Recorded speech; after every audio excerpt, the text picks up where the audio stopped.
ได้กดนะสบายดีพ่อแม่พี่น้องสบายดีป่าลูกเมื่อนี้เขากำลังจะไปหาหน่อไม้ยีน่ะหาหน่อไม้ยีน่ะหัวยังไปโอ้ยบ่หอดหน้าหวยเดี๋ยวสิพาไปหาแถวครัวนี่แหละพี่น้องอยู่ไกลๆเนาะว่าหน้าหวยมันไกลโพดเมย์ย่างไปเบิ่งเดี๋ยวมันไม่มีทางไปมันเปื่อนเดี๋ยวแม่สิพาไปหาอยู่เนาะป้าพี่น้องเนี่ยสิพาไปหาอยู่แถวไกลๆนี่เดี๋ยวพี่น้องไปกับลูกสาว2 คนอยากเก็บหน่อไม้พี่น้องก็ได้จะไปหามาตุ่มแล้วไก่ๆเนาะไปใส่ยังใส่ไก่ขึ้นหน้าผมไม่ได้ใส่ผมไม่เสียขึ้นหน้าใส่พี่น้องแล้วทิ้งเงินซากเบิดเปียกขึ้นหน้า2 ตัวเสือขี้เหงาสีชมพูหาป้าเหมียนใส่เป็นมะเสะ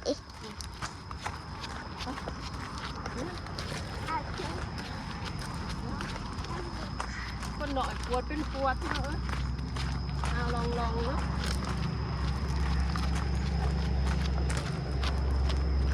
คนโต๊ะรู้พี่น้องจริงๆมันก็ซื้อมีหน่อไม้ได้ถ้าเราไปหา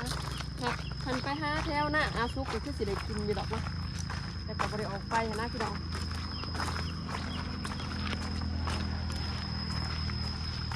ไป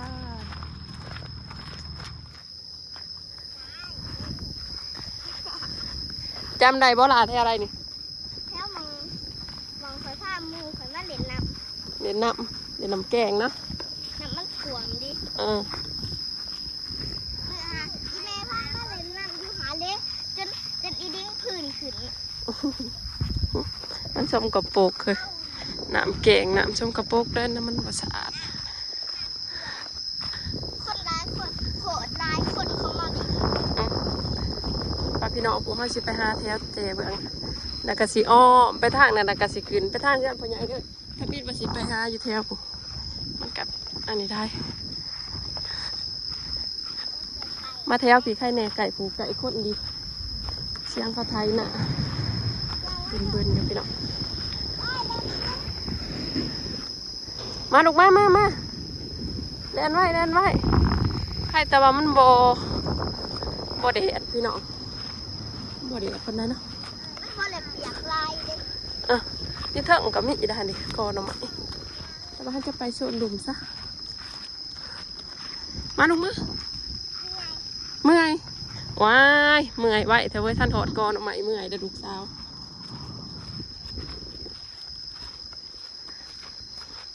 สีเด้หนังหลังไว้เมื่อยอยู่โอ้ยเกาพุ่งรวบอยู่เมื่อยเป็นวะพี่น้องดิงแต่อยากงัวไว้จะหน่อยก็หอดเดี๋ยวนี้บ่เมื่อยเดี๋ยวนี้ถ้าสิหอดปลาหน่อไม้แล้วฝนตกครับห้ามบุจักนั่นแหละ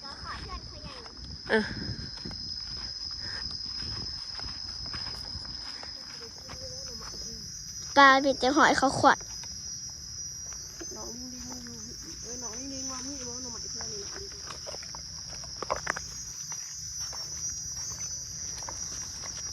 เดี๋ยวขี้งวกกองใหญ่นี่เพราะว่าบ่อนที่มันสิมีได้แต่ขึ้นหาหวยเขาปุ๋ยเนาะ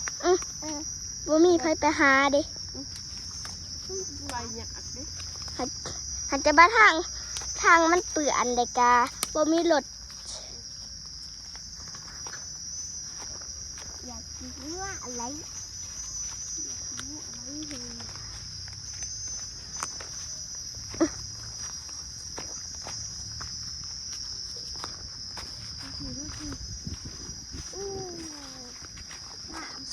ขี้งัวกับอะไรพวกขี้งัวนะโอ้เห็ดเลินนี่เป็นเลินเตะบานเลยนี่เห็ดเลินนี่เป็นเลินเตะบานได้ได้นี่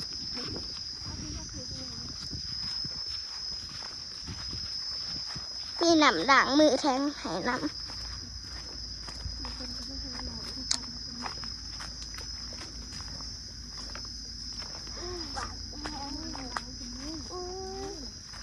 น่ะมีแต่หอยขวด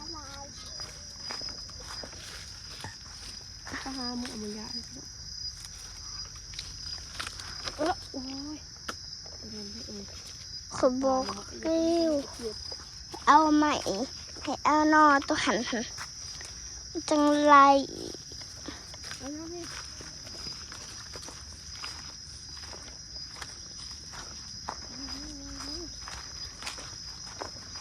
แล้วว่าอีดายังเนี่ย โอ้มีทางเขาให้น้ำไปเขาไปก่อนเด้อ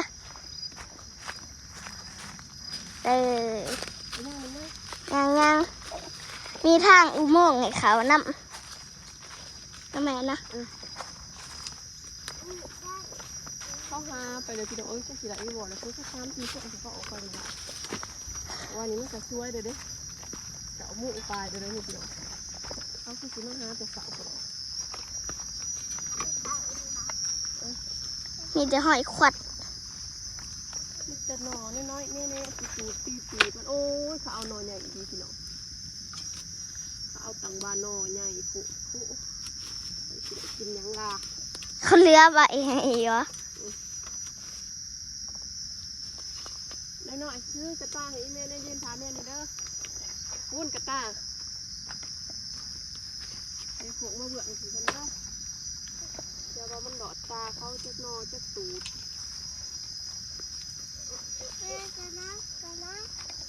นักก็ว่างไหวกับบ่ซื้อแล้วไม่ซื้อเอง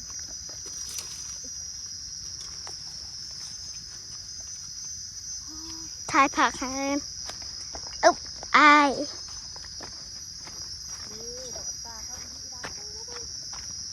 เออ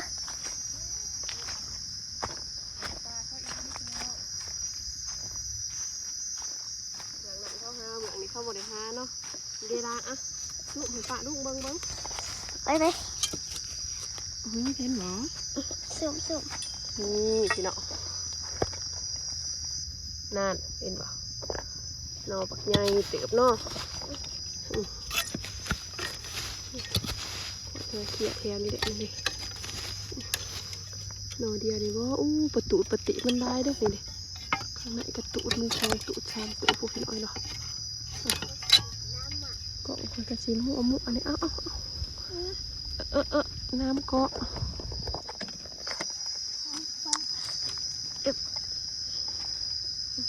ยัดไปติดไปยืนไกลๆโอ้ยแม่ติดกระลุมให้กัน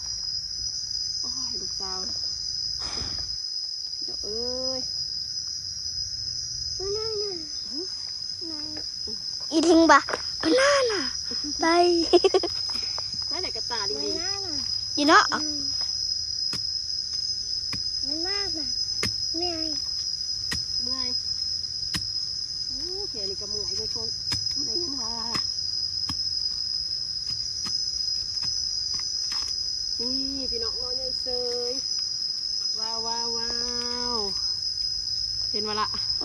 ถือดิ้ง แต่สิได้ฮักไปครึ่งหนึ่ง บอลนั่นเจ็บ เอาไปใส่ ใส่กระตาเด้อ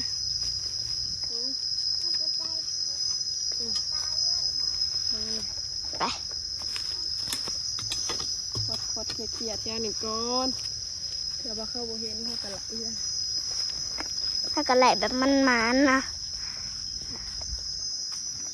มีเบื่ออันนี้เขาซับนะเนาะอันนี้เขาซับเดี๋ยวน้องอันนี้พี่น้องเลยพี่น้องกัน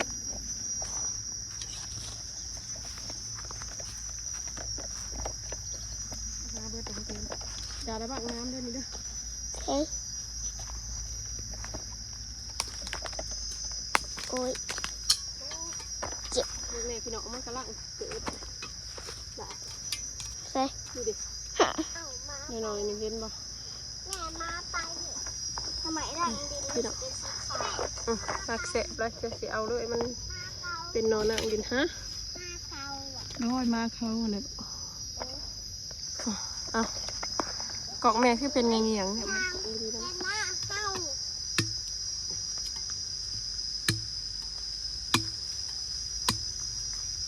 อู้บักย่อใหญ่นี่อีดิ้งปะ เอา มาหน่อย น้อยเชื่อนอนเนี่ยดิ น้ำ โอ้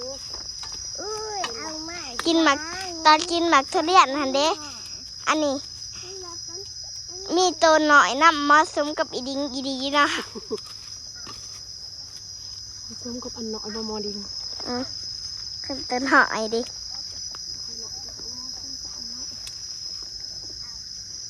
ตาแม่ก็ได้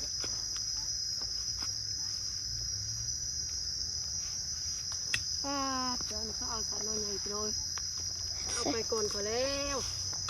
เขาเสื้อน้อยใหญ่ไปสิเราจะสิได้กิน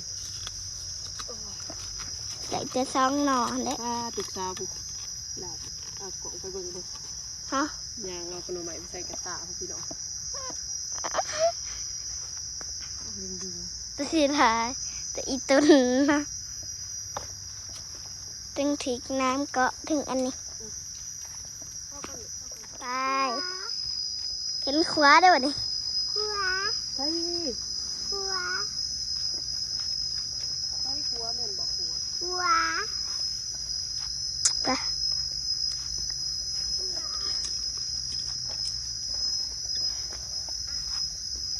บ่ไปบ่ไปบ่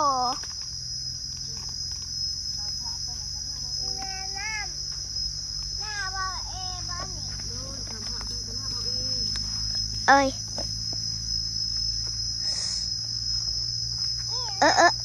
เจ็บสบายดีป่ะลุง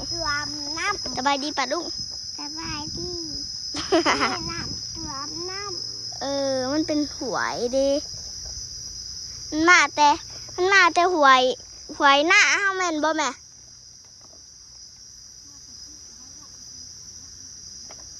อ๋อ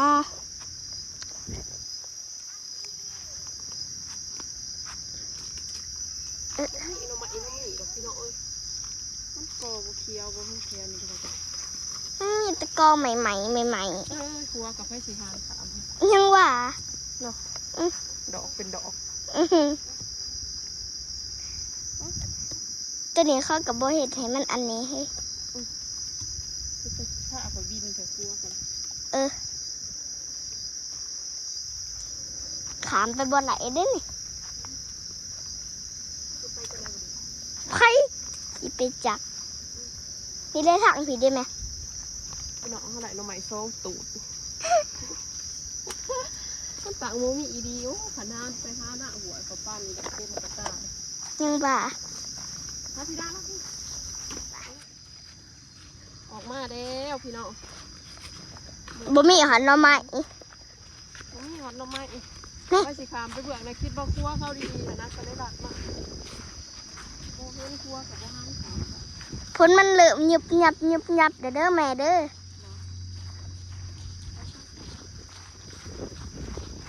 กับว่าไก่ดอกพี่น้องอยู่ตีนบาทเนี่ยเนาะ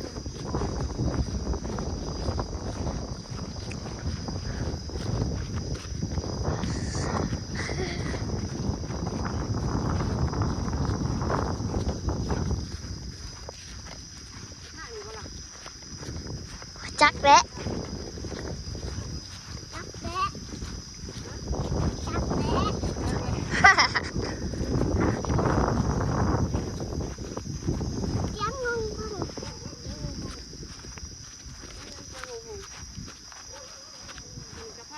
มาหล่อปลาหล่อลงที่เลยพี่น้อง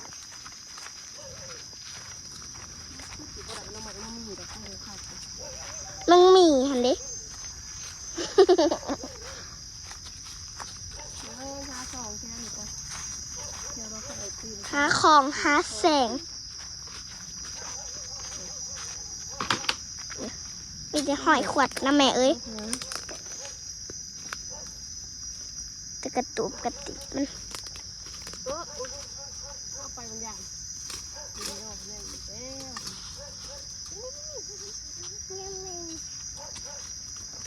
ใช่ไหม มันกำลังสุกที่ไหนดีบ่เลยน้อยอีกเอาจะเป็นโอ้เอาหรอกเป็นครัวเราใหม่กันเอาเนี้ยพอเราจะเป็นครัว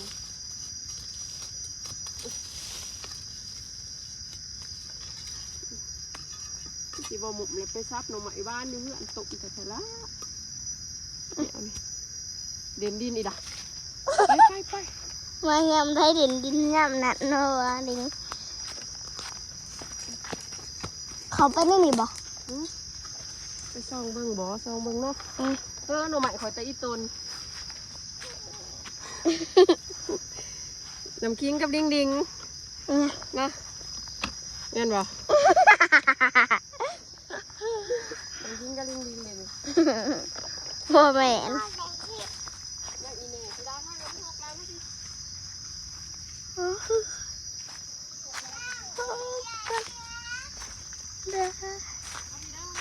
ลูกแม่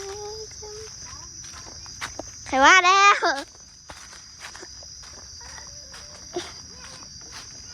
ไปเลยโอ้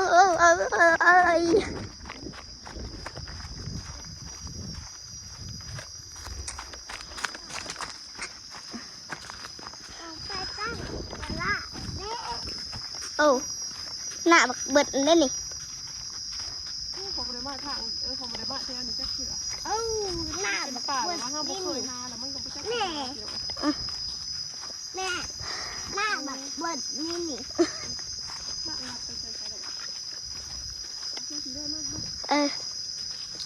มันก็มีทางให้ไปอยู่ดอกนะอันนี้หน้าบักนัดนี่นี่อันนี้มาหน้าบักนัดได้นี่นี่ได้ไหม ก็น้ำมันอีกวะ ใครจะไปรู้ล่ะ น้ำมันบุโปะกำลังบานน้ำมันบุโปะใช้เบิ่งจับโซ่น้ำมันข้าวหา เอาแค่นี้ ออกใหญ่นี่เขาซับ ดึง ซอง เออ ลองซองก็ลองซอง แม่เสื้อพ่อเขาเป็นนักเกือบแท้ๆน้ำมันเกาะข่อยตั้งแต่มาโอ้มีจะหอยเขาขวดเอาเลยแม่ป้า ก็ห้าหน่อยก็ถือกันกระดาษเพิ่งดูเพิ่งเมย์พี่ดอกไปพร้อมกันอยู่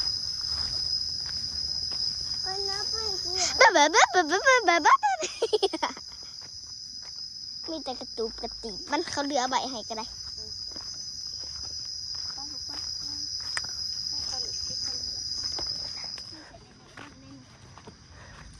ไปย่างมันบางนี้มันเป็นสันเลอะๆนะมองคอยมาหลิน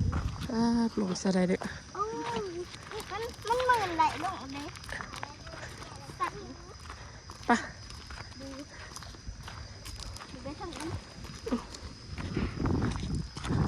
เหมือนคือพ้นอยู่พี่น้องเหมือนนี่ก็ได้จะได้เด้อน้ำคิงเนาะอะไรน้ำใหม่น้ำมีดอกพี่น้องไปใช้เฮือนพ่อใหญ่ใช้เฮือนพ่อใหญ่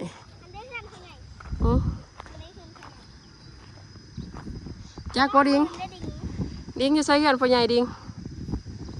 เห็นจะบ่ไปเด่น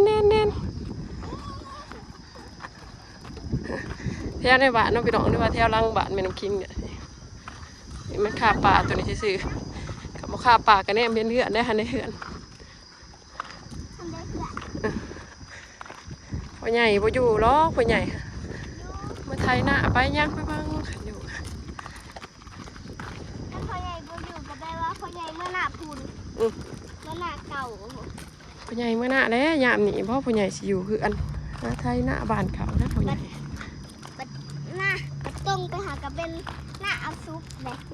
ตรงมานี่ก็เป็นหน้าพ่อใหญ่เลยตรงไปหา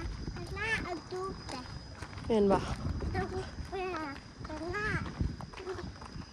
พ่อใหญ่ ไปย่างแลนพี่น้องมั่วกันบ่ได้พ่อหน่อหรอกมื้อนี้แม่พาไปย่างเกาะ มาบูปลามาปวดขา นึกซะว่าแม่พามาวูปลาก็ปวดขาพี่น้องโอ้ยพามาออกกำลังกายเห็นติแม่พามาออกกำลังกาย5 บาทขันไปหาอยู่หน้าอาซุกนี่สิได้กว่านะเนาะ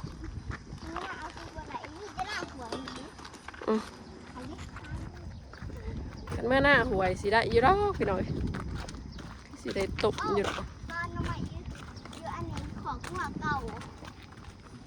พอใหญ่เห็ดอันนี้เห็ดแนวค่อยขาม เดี๋ยวนี้บ่โอ้บ่ได้มาคือมาเฮือนผู้ใหญ่โดนเด้อ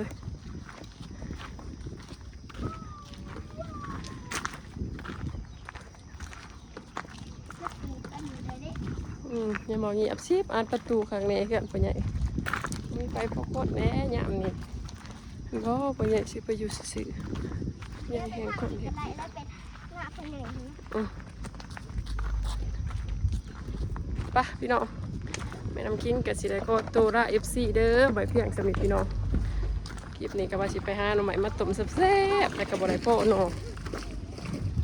ได้หน่อเดียวกับตูดหนึง